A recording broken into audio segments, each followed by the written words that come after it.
चलिए, तो आज एक बहुत ही प्यारे वर्डिंग के साथ हम एक डिजिटल मार्केटिंग के बारे में आपको बताने जा रही हूँ। एक बहुत अच्छी नॉलेज है, अगर आप अपना बिज़नेस जो है बहुत ज़्यादा एक्सपेंड करना चाहते हैं। देखिए इससे पहले मैं अपने जो काम को स्टार्ट करूँ डिजिटल मार्केटिंग के बारे में आपको कुछ बताऊँ, तो मैं इससे पहले आपको 2 लाइन कहना चाहती हूँ कि हदों में रहोगे तो लिहाज़ देखोगे, हदों में रहोगे तो लिहाज़ देखोगे, हदों से बाहर निकल जाओगे तो मिज़ाज देखोगे। इसी से हमारी डिजिटल मार्केटिंग जुड़ी हुई है। देखिए क्या होता है ना, पुराना जो टाइम था, उस टाइम पे मार्केटिंग का एक सिस्टम होता था कि हम लोग डोर टू डोर जाते थे, कंपेयरिंग करते थे।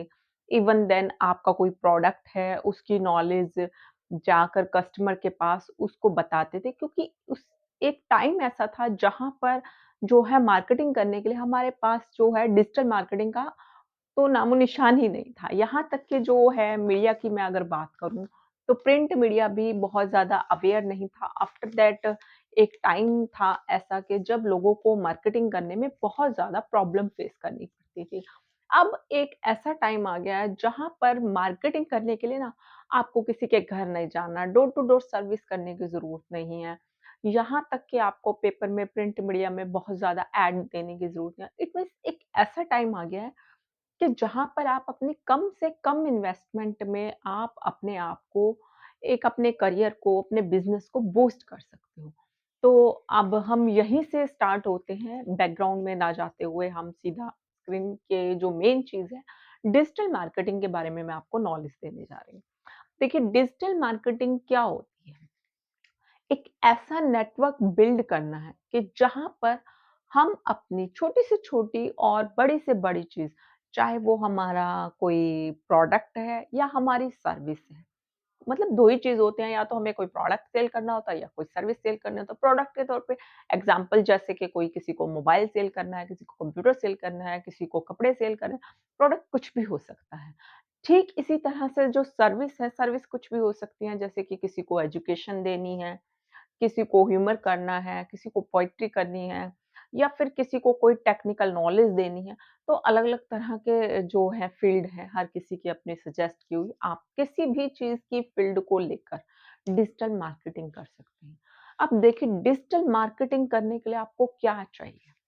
डिजिटल मार्केटिंग करने के लिए ना बहुत महँगी-महँगी चीज़ें आपको बिल्कुल नहीं चाहिए। बहुत एक छोटा-सा आपको फ़ोन चाहिएगा, वो भी एक ऐसा फ़ोन आजकल तो कॉमन है, ऑलमोस्ट सभी मोबाइल रखते हैं, जिसमें कि आपकी जो है अगर आप कोई वीडियो बनाते हैं या कोई जो प्रोडक्ट है या सर्विस है आपको सेल आउट करनी है, उसके बारे में आपको नॉलेज देनी है। अब ये नॉलेज हम जो नॉर्मल पब्लिक है, जो नॉर्मल इंसान है, उस तक कैसे पहुँचाएँगे? तो इसके लिए देखिए अलग-अलग डिजिटल मार्केटिंग में तरीके हैं। आप गूगल गूगल बिज़नेस पे जाके कर सकते हो, आप फ़ेसबुक पे कर सकते हो, आप यूट्यूब पे कर सकते हो, आप Instagram, Twitter it means digital marketing में जितनी भी फ़ील्ड्स हैं, आप इन सब पे जाकर डिजिटल मार्केटिंग कर सकते हो। या फिर आप एक पर्टिकुलर फ़ील्ड को पकड़ के जैसे आपने इंस्टाग्राम पे आपका ऑलरेडी कोई अकाउंट है, तो आप उस अकाउंट पे जाकर अपनी मार्केटिंग का सिस्टम स्टार्ट कर सकते हो। ये ज़रूरी नहीं है कि अगर आपके ऑलरेडी कुछ फॉलोअर्स हैं, मान लीजिए 100 हैं, 50 है, 20 है, तो भी आप ये काम कर सकते हो। और सेकंड थिंग देखिए अब कुछ लोग होते हैं कि वो सोचते हैं कि हम डिजिटल मार्केटिंग कैसे करेंगे? हमारे पास तो फ्रेंड सर्कल ही नहीं है।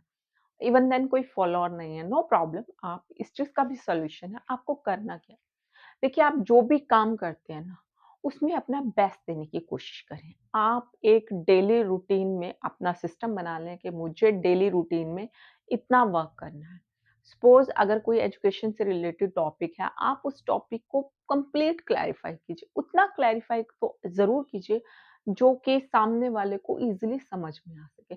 इस तरह से अगर आप इन पैटर्न को डिवाइड करके अगर आप मार्केटिंग की स्किल को बेहतर बनाने के लिए काम करेंगे ना, तो बहुत ईज़ी होगा। अब मैं आपको ये नहीं कहूँगी कि आप महँगे-महँगे कोर्सेज़ कीजिए, क्योंकि ये सबके लिए पॉसिबल नहीं है कि 10,000, 20,000, लाख, 2 लाख रुपए लगा के आप कोई कोर्स करें और उसके बाद आप डिजिटल मार्केटिंग करें, तो वो बहुत ही गलत तरीका है। इससे बेस्ट ये है कि आप जो पैसा है ना, अपनी इन्वेस्टमेंट करने वाले हैं डिजिटल मार्केटिंग के लिए, कोई कोर्स सीखने के लिए, उससे बेस्ट ये है कि आप कोई बुक लें, किसी ऑथर की बुक लें, उसको रीड आउट करें। और वहाँ से मार्केटिंग सीखे। देखिए क्या था, इससे पहले जो लोग मार्केटिंग करते थे, क्या उन्हें किसी डिजिटल मार्केटिंग की नेसेसिटी थी? जी नहीं, बिल्कुल नहीं थी। जब हम डोर टू डोर जाके सर्विस करते थे, तो हम क्या दिखाते थे? हम दिखाते थे अपना प्रोडक्ट, उस प्रोडक्ट की क्वालिटी। इवन देन वो क्वालिटी जो होती थी, सपोज़ के पहले क्या होता था ना, मैं बहुत पहले की एक बात बताने जा रही हूँ, जैसे कि जो साबुन होते हैं कपड़े धोने के, ये एक बहुत ही सिंपल प्रोसेस था, जो पहले मार्केटिंग के लिए यूज़ किया जाता था या फिर कुछ लोग स्मोकिंग करते थे। तो पहले क्या होता था ना कि प्रिंट मीडिया की तरफ से सर्वे करने वाले डोर टू डोर घर-घर जाते थे और वो किस ब्रांड का सिगरेट उनकी फैमिली में यूज़ हो रहा है और उन ब्रांड्स के नाम क्या-क्या हैं, वो सब उनसे पूछा जाता था। मतलब ये एक ऐसा तरीका था कि जिससे कस्टमर से नॉलेज ली जाती थी कि उसे क्या चाहिए। ठीक इसी तरह से एक अनदर प्रोडक्ट मैं आपको कपड़े धोने की सिंपल निरोल साबुन के बारे में बता रही हूँ, जिसके बारे में तो हर किसी को पता होता है। जब स्टार्टिंग में निरोल साबुन आया तो उससे पहले जो लोग थे, उन्होंने उसको क्योंकि यूज़ नहीं किया था तो कोई उससे लेना नहीं चाहता। अब हुआ क्या, कंपनी ने इतना सारा साबुन बना लिया, अब उसको सेल आउट कैसे करें जब पब्लिक लेना नहीं चाहेगी? तो एक सिस्टम निकाला गया कि आप डोर टू डोर जाएँगे, सर्विस दिखाएँगे और आफ्टर दैट आप कस्टमर का रिव्यू देख के उसे क्या चाहिए उसको नोट डाउन करेंगे। तो क्या होता था, जो सेलर्स होते थे उनके हाथ में एक साबुन का पैकेट थमा दिया जाता था, साथ में कुछ सेलिंग के लिए प्रोडक्ट दे दिया जाता था।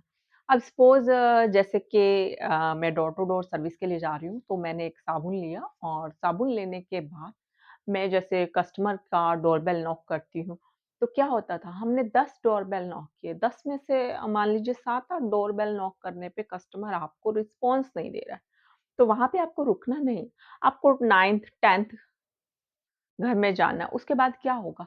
10 में से 1 घर आपसे ज़रूर साबुन के बारे में, आपकी ऐड के बारे में ज़रूर देखेगा। तो वो लोग क्या कहते हैं थे कि जाकर कहते कि भई आप हमें 1 बकेट दे दीजिए, थोड़ा पानी दे दीजिए और एक हैंकी ले आइए जो बहुत गंदा हो। तो घर में से ही जो मैला हैंकी होता था, लेडीज़ वो लाके उन्हें देती। अब वो उसको क्या करते थे, कपड़े से साबुन लगाकर पानी में डिप करने के बाद धोकर उन्हें दिखाते कि किस तरह से क्लीन हो गया है एक ही बार। तो ये जो चीज़ थी ना, ये पब्लिक को एक हार्टली टच हो गई कह सकते हैं। मतलब उनको दिल को ये चीज़ छू गई कि हमारी मेहनत कम है और प्रोडक्ट से बेनिफिट ज़्यादा और टाइम भी बच रहा है और पैसा भी कम। अब ये एक चीज़ ऐसी थी जो कस्टमर को बहुत अच्छी लगी। तो देखा आपने, मतलब जो डोर टू डोर सर्विस कर रहा था, अब उसने एक ने लिया, उसके कहने से उसके पड़ोसी ने चेकआउट किया, उसने भी ऑर्डर किया। ऐसे धीरे-धीरे करके मतलब 1, 2, 3, 4, 5 एक ऐसा चेन सिस्टम बन गया, जिससे कि हर कोई उसको लेने लगा। फिर धीरे-धीरे ये चीज़ शॉप पर अवेलेबल होने लगी। अब इस तरह से जो है लोगों ने अब स्टार्टिंग जो थी ना सामान बेचने की, वो इसी तरह से स्टार्ट हुई थी। चाय पत्ती है, मसाले हैं, मतलब खाने-पीने का भी कोई सामान है, कपड़े हैं, हर चीज़ का धीरे-धीरे एक सिस्टम बनाया गया। क्योंकि क्या था कि वो जब लोग किसी चीज़ के बारे में अवेयर नहीं होंगे, तो वो उसको खरीदेंगे कैसे? अब मैं आपको एक बहुत प्यारा और एग्ज़ाम्पल देने जा रही हूँ शूज़ के बारे में। देखिए, बहुत सी जगह ऐसी हैं, आज भी कुछ गाँव ऐसे हैं, मतलब एक गाँव तो ऐसा रिसर्च में भी आया था कि जहाँ पर लोग शूज़ या चप्पल पहनते ही नहीं थे। अब कंपनी के मालिक ने बहुत सारे अपने सर्वे करने वाली टीम वहाँ पर भेजी और कहा कि मुझे शूज़, वहाँ पर आप मेरे शूज़ और चप्पल सेल। जितने भी गए सबने मना कर दिया कि जब वहाँ पर कोई पहनता ही नहीं तो हम वहाँ इन्वेस्ट कैसे करेंगे? अब ऐसे में एक सर्वर करने वाला व्यक्ति ऐसा था, वो कहता है मुझे भेज दीजिए। शर्त एक है कि मुझे अपना जो है, अगर मैं अपना बेस्ट देता हूँ और आपकी चीज़ वहाँ सेल आउट हो जाती है, तो आप मुझे 50% प्रॉफ़िट देंगे। कंपनी ने कहा नो प्रॉब्लम, क्योंकि एक इंसान जो कह रहा है कि भई वहाँ सेल ही नहीं हो सकता, 10 इंसान मना कर रहे हैं और एक पॉज़िटिव है। तो पॉज़िटिव इंसान जाके सर्वे करता है, वहाँ के लोगों को समझाता है, फिर वो चीज़ यूज़ करते हैं। तो धीरे-धीरे जो कंपनी की सेल है, उस जगह से बहुत ज़्यादा हो जाती है।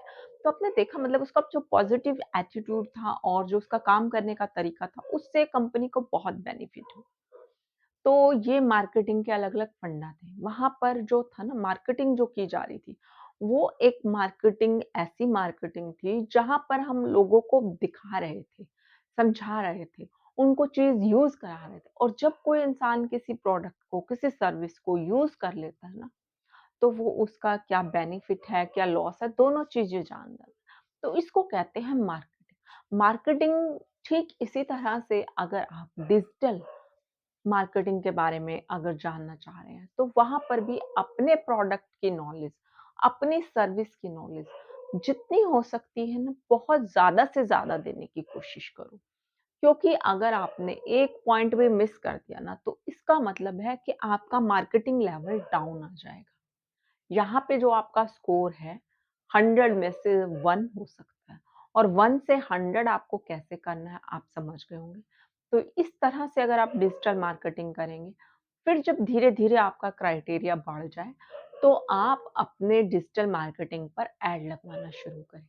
धीरे-धीरे जैसे इंस्टाग्राम पे ऐड दे दिया आपने, यूट्यूब पर ऐड दे दिया, फिर ट्विटर पर ऐड दो, फिर फेसबुक पर ऐड दो। धीरे-धीरे ऐड के जो सिस्टम है उसको प्लस करते चलो और जब धीरे-धीरे प्रॉफ़िट आना शुरू हो जाएगा, तो आपकी रीच जो है ज़्यादा लोगों तक हो जाएगी। इस तरह से जो मार्केटिंग की जाती है उसको हम